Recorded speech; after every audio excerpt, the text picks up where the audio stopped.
Hello friends, welcome back to clear concept classes. तो दोस्तों देखिए, आज का एक छोटा सा मैंने टॉपिक लिया वो है इलेक्ट्रोमैग्नेटिक स्पेक्ट्रम। ओके, तो गाइस पिछले कुछ क्लासेस में मैंने आपको बता चुका है वेव थियरी के बारे में। फिर से मैंने बताया था कुछ जो वेव होता है वो कैसे ट्रैवल करता है, उसके कुछ कैरेक्टरिस्टिक्स मैंने बताए थे। ठीक है, तो आइए अब मैं एक नया टॉपिक चालू करता हूँ, वो है इलेक्ट्रोमैग्नेटिक स्पेक्ट्रम। ठीक है, आप पुराने वीडियोस भी जाके देख लीजिएगा, तभी आपको ये एकदम अच्छे से समझ में आएगा। ठीक है, तो आइए स्टार्ट करते हैं। तो जैसे कि मैंने वेव थियरी में बताया था, वेव थियरी आप देख सकते हैं प्लेलिस्ट में आपको मिल जाएगा। ठीक है, वेव थियरी में मैंने आपको ये बताया था, जो मैक्सवेल ने दिया था। मैंने ये बताया था आपको कि जो इलेक्ट्रोमैग्नेटिक रेडिएशंस होते हैं ना, देखिए यहाँ पे एकदम दिखाई दे रहा है इलेक्ट्रोमैग्नेटिक रेडिएशंस। ठीक है, तो जो इलेक्ट्रोमैग्नेटिक रेडिएशंस होते हैं उनकी वेलोसिटी तो सेम होती है।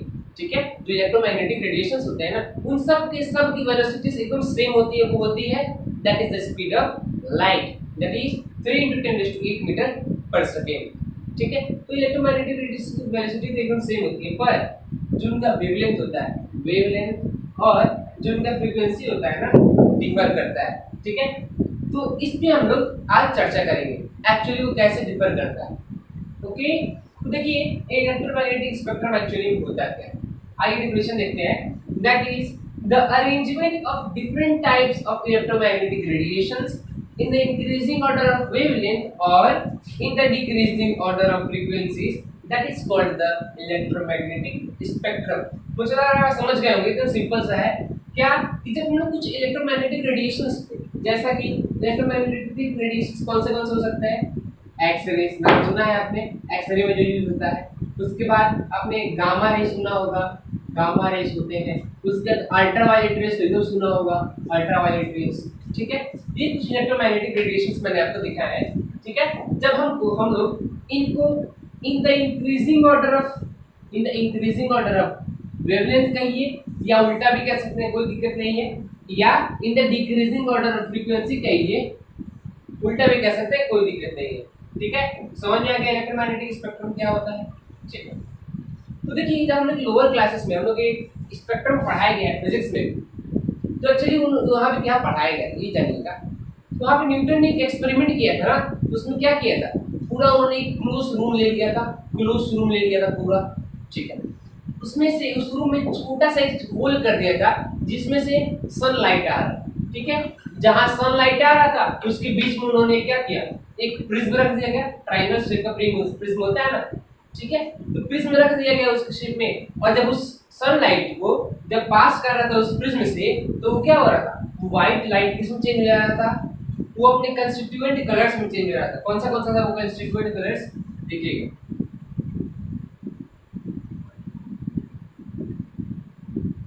1 2 3 4 5 6 7। ओके, तो जब मान लीजिए कुछ ऐसा हुआ था, ये प्रिज्म है, यहाँ से व्हाइट लाइट निकला, व्हाइट लाइट। ठीक है, व्हाइट लाइट यहाँ से लगाया गया, और उसके बाद क्या हुआ, जब ये टूटा इसमें से निकला तो कुछ ऐसे 1 2 3 4 5 6 7, तो इसमें 7 कलर्स दिखाई दिए। कौन से वो 7 कलर्स थे, violet, indigo, blue, green, yellow, orange, red. ठीक है, तो ये 7 कलर्स दिखाई दिए थे जो कि रेनबो के कलर्स होते हैं। ठीक है, तो ये आपको पता भी होगा, एकदम सिंपल सा बात है। ठीक है, इसको हम लोग विबज्योर पढ़ते हैं, क्या पढ़ते हैं, विबज्योर। तो देखिए यहाँ पे एक्चुअली में हो क्या है, जब हम लोग यहाँ से यहाँ पे जाएंगे ना, तो इसकी जो वेवलेंथ होती है लैम्डा को हम लोग देखिएगा वेवलेंथ कहते हैं, मैंने पिछले क्लास में बता चुका है। ठीक है, तो वेवलेंथ क्या होता है, ऊपर से नीचे से जब ऊपर जाएंगे तो वेवलेंथ बढ़ता है, और जब ऊपर से नीचे आएंगे ना तो जो फ्रीक्वेंसी होती है न्यू, वो घटती है।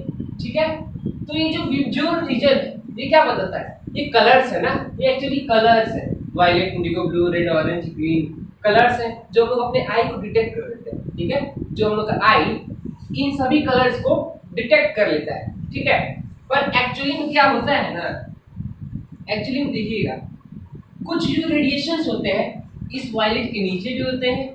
ठीक है, वायलेट के नीचे भी होते हैं, कौन से यूवी, एक्स, गामा। ठीक है, सॉरी गामा ऐसे रहता है, गामा। ठीक है, ये जो रेडिएशन है वो वायलेट के नीचे रहते हैं, इसका मतलब इसकी जो वेवलेंथ है वो बहुत ही कम होती है। ठीक है, और जो कुछ रेडिएशंस होते हैं वो इस रेड कलर्स के ऊपर भी होते हैं। जैसे देखिएगा बोलते हैं इंफ्रारेड, नाम सुना है आपने, इंफ्रारेड रेडिएशंस होते हैं। और भी जैसे माइक्रोवेव्स हो गए, माइक्रोवेव्स और रेडियो वेव्स भी होते हैं, ठीक है। तो ये सब क्या आते हैं, ये सभी के सभी इन सभी ऊपर आते हैं, ठीक है। ये तो हम लोग का विजिबल स्पेक्ट्रम हो गया। स्पेक्ट्रम का एक्चुअली मतलब क्या होता है ना, जब हम लोग व्हाइट लाइट को प्रिज्म से पास करते हैं तो 7 कलर्स दिखाई देते हैं। तो जब उन 7 कलर्स को जब हम लोग स्क्रीन पे रिकॉर्ड कर लेंगे ना, किसी स्क्रीन पे उन 7 कलर को हम ले लेंगे, बस उसी को स्पेक्ट्रम बोलते हैं भाई, उसी को स्पेक्ट्रम बोलते हैं, ठीक है।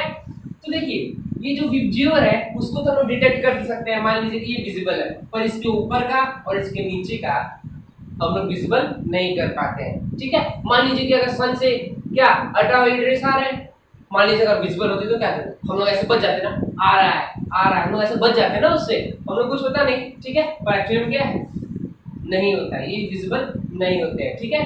तो जैसा कि देखिए ये ऐसे होता है 4000 एंगस्ट्रॉम से कुछ 8000 एंगस्ट्रॉम तक ये होता है, ठीक है, लगभग कुछ ऐसे ही होता है। तो विजिबल स्पेक्ट्रम कहां से कहां तक लाई करता है, सॉरी इतना से नहीं, 8000 एंगस्ट्रॉम से लेके 4000 एंगस्ट्रॉम तक क्या लाई करता है, विजिबल स्पेक्ट्रम, ठीक है। ये चीज ध्यान रखिए, जो विजिबल स्पेक्ट्रम कहां से कहां तक लाई करता है, 8000 एंगस्ट्रॉम से 4000 एंगस्ट्रॉम। एंगस्ट्रॉम क्या है, वेवलेंथ की यूनिट है, ठीक है। तो जो विजिबल स्पेक्ट्रम 8000 एंगस्ट्रॉम से 4000 एंगस्ट्रॉम तक लाई करता है, पर ये ध्यान दीजिएगा इसको हम लोग उल्टा नहीं बोल सकते हैं, इसको हम लोग यही बोलेंगे 8000 से 4000, ओके। तो इनका रेडिएशंस मतलब इनका वेवलेंथ में पता चल गया, तो लेकिन इनका क्या होगा, इनका क्या होगा, ये थोड़ा सा टिपिकल है, थोड़ा सा याद भी करना पड़ता है। जेईई और नीट के एग्जाम्स में से इसमें से क्वेश्चन पूछे जाते हैं, ठीक है। देखिए मैं अब एक चार्ट बनाऊंगा जिसमें आपको पूरा वो फ्लो मिल जाएगा, जिसमें एक वेवलेंथ भी रहेगा और फ्रीक्वेंसीज भी रहेगा, ठीक है। तो ये दिखा रहा हूँ उस चार्ट को मैं, जिसमें मैं आपको दिखाया हूँ, देखिएगा विजिबल स्पेक्ट्रम दिखाया हूँ, जो वायलेट यहाँ पे है और रेड यहाँ पे है, ठीक है। मतलब यहाँ से ऐसे स्टार्ट हो रहा है या ऐसे कहिए, कोई दिक्कत नहीं है, ठीक है। तो यहाँ पे ऐसे स्टार्ट हो गया, विब्ज्यूअर यहाँ पे है, ठीक है, ये विजिबल स्पेक्ट्रम है। उसके बाद देखिएगा जो रेड के बाद आता है, इसका मतलब जो रेड के ऊपर आ रहा था, ऐसे था ना विब्ज्यूअर, ठीक है। जो इसके ऊपर आ रहा था वो यहाँ पे दिखाया हूँ, और जो इसके नीचे आ रहा था वो इस साइड दिखाया हूँ, कोई दिक्कत, ठीक। इसको आप ऐसे करके समझ सकते हैं, ठीक है। तो देखिएगा आर के बाद इंफ्रारेड रेडिएशन, माइक्रोवेव्स और रेडियो वेव्स, और मतलब कि वायलेट के पहले ultraviolet radiations, X rays, gamma rays और कॉस्मिक रेस आते हैं। जब हम लोग ऊपर वाले का बात करेंगे, लैम्डा मतलब वेवलेंथ, ठीक है। तो जब मैं लेफ्ट से राइट मूव कर रहा हूँ तो वेवलेंथ क्या हो रहा है, बढ़ रहा है, जैसा कि आप देख सकते हैं चार्ट से। 10⁻13 है कॉस्मिक रेस, ठीक है। जो कॉस्मिक रेस होते हैं उनका जो वेवलेंथ का रीजन कहाँ तक होता है, 10⁻13 तक होता है, ठीक है। और जो गामा रेस होते हैं उनका कहाँ से कहाँ तक होता है, 10⁻13 से लेके 10⁻8 तक होता है। एक्स रेस का 10⁻8 से 10⁻6, अल्ट्रावायलेट रेडिएशंस का 10⁻6 से 4 × 10⁻5 तक होता है, ठीक है। और जो विब्ज्यूअर बताइए कहाँ से कहाँ तक होता है, 4 × 10⁻5 से लेके 7.6 × 10⁻5, ऐसे करके आप समझ सकते हैं, ठीक है। तो ये चीजें हैं, ये जो चीजें हुई है ना, इसको आपको याद रखना पड़ेगा, ठीक है।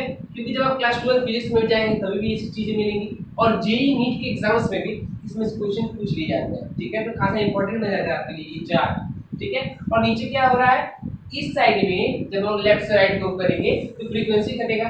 ये देखिए जिस डायरेक्शन में हम लोग का वेवलेंथ बढ़ेगा उस डायरेक्शन में फ्रीक्वेंसी घटेगा। क्यों, ये रिलेशन मैंने आपको बताया था पिछले क्लास में, nu is equal to C by lambda.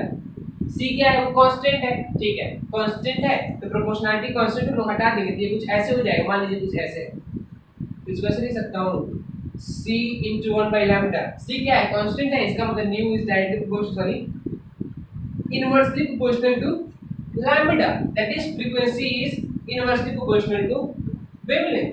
जैसे फ्रीक्वेंसी बढ़ेगा वैसे वैसे वेवलेंथ घटेगा, सेम टू सेम ये है यहाँ पे हो रहा है, ठीक है। तो क्वेश्चन इसमें से कैसे पूछे जाते हैं ये बता देता हूँ मैं। बोल देगा ना कि फ्रीक्वेंसी कुछ ऐसे है 10⁻18 से लेकर 10⁻16 तक है, इतने रीजन में बताइए कौन सा इलेक्ट्रोमैग्नेटिक रेडिएशन आपको दिखाई देगा, तो आपको याद रहेगा तो कर लेंगे, नहीं तो गड़बड़ है। ठीक है, तो इसको आपको बस रिमेंबर करना पड़ेगा। ठीक है, तो आप इसको थोड़ा ट्रिकी बना के याद कर सकते हैं। ठीक है, देखिए 3 है, लगभग सब जगह 3 है, और यहाँ पे भी लगभग सब जगह 3 है। तो यहाँ से हम यहाँ पे मूव करेंगे तो कम हो रहा है, तो 23, 18, 16 ऐसे कम होते जा रहा है। ठीक है, तो आप अपना ट्रिक लगा के याद कर सकते हैं इसको। ठीक है, तो गाइस मुझे लग रहा है आपको ये समझ में आ गया होगा। ओके, तो गाइस मिलते हैं हम लोग नेक्स्ट क्लास में, जहां मैं आपको बताऊंगा एटॉमिक स्पेक्ट्रा के बारे में। बहुत ही इंपॉर्टेंट टॉपिक है ये एटॉमिक स्पेक्ट्रा, और ये आपके लिए एकदम नया भी हो जाता है। ठीक है, एटॉमिक स्पेक्ट्रम के बारे में हम लोग भी जानेंगे। जो एटम्स होते हैं वो भी एनर्जी रिलीज करते हैं ना, जब इलेक्ट्रॉन जब हम लोग एक्साइट करेंगे वो भी एनर्जी रिलीज करते हैं। वो एनर्जी क्या होती है, बस ये इलेक्ट्रोमैग्नेटिक रेडिएशंस भी होती है। ठीक है, तो उसको हम लोग एटॉमिक स्पेक्ट्रम में नेक्स्ट क्लास में जानेंगे। ठीक है, तब तक के लिए अलविदा दोस्तों, मिलते हैं नेक्स्ट क्लास।